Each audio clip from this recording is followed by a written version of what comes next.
sense. Okay, so I mean, you work at an HBCU, and I I don't know very much about HBCUs. I mean, I know that there was a point in time during segregation where we weren't black people weren't allowed to go to um, they weren't allowed to go to white schools, and so then a few colleges were created specifically for black people, um, and so I think that's where HBCU comes from, to my knowledge. Yeah, so with regards to the history of it, you see the creation of a lot of land grant institutions, institutions of higher learning and stuff like that that came about in the immediate aftermath of the Civil War in some instances. So in some cases, I went to Morehouse College, and we got started we trace our origins back to 1867. So that's like 2 years after the Civil War.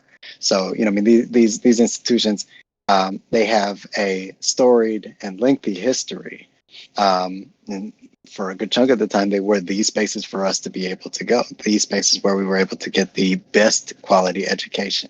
Mm. And understanding that historically that's kind of been the case.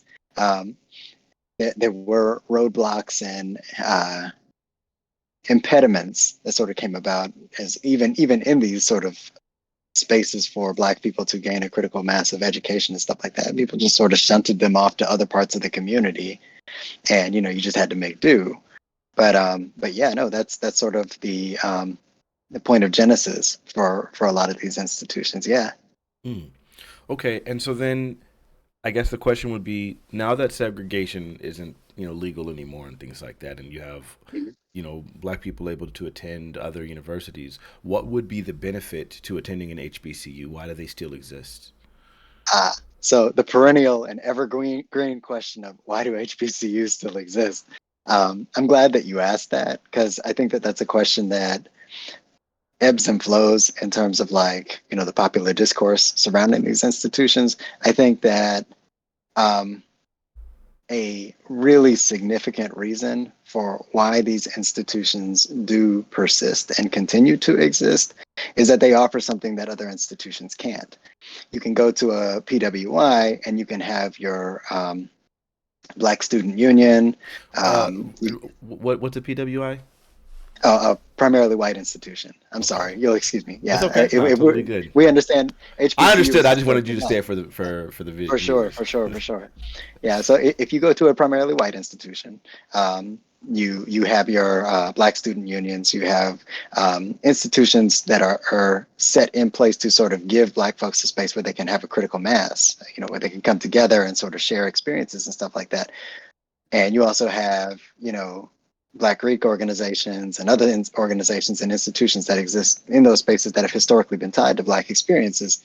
But an HBCU, an historically Black college and university, is something that exists from the ground up, built specifically for that kind of experience.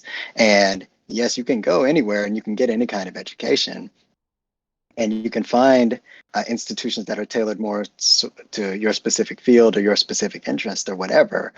But I think, and I'll speak for myself, I can't speak for anybody and everybody else, but for me, one of the things that was a deciding factor in choosing to go to an HBCU was that I knew that I was going to be validated, challenged, and my experiences, my lived experiences, sort of given a special kind of recognition. And that's not the word I'm looking for. Consideration. Exactly. I think that that's much better, right? And as a professor at one of these institutions now, having crossed over and being on the other side of the uh, the line in that regard, I look at my students with a degree of understanding for the fact that they've come into this institution seeking something specific, a specific kind of consideration, and understanding that by coming here, excellence is not just something that is, you know, it's not a surprise that you're excellent. Excellence is what got you in the door. Right. And as such, I'm going to hold you accountable for that baseline level of excellence in your core competency, Hmm. because I've been where you've been. I Hmm. know what your experiences are.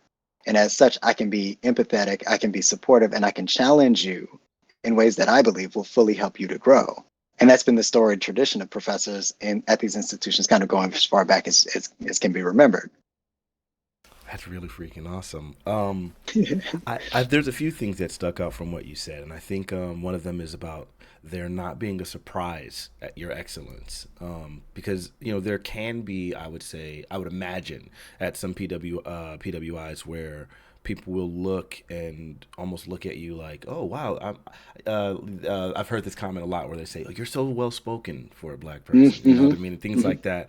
Whereas I would imagine at an HBCU, it wouldn't, there's not this juxtaposition of you versus other people. You know what I mean? It's just we view you as an individual, as a person, and just see you for who you are and expect excellency.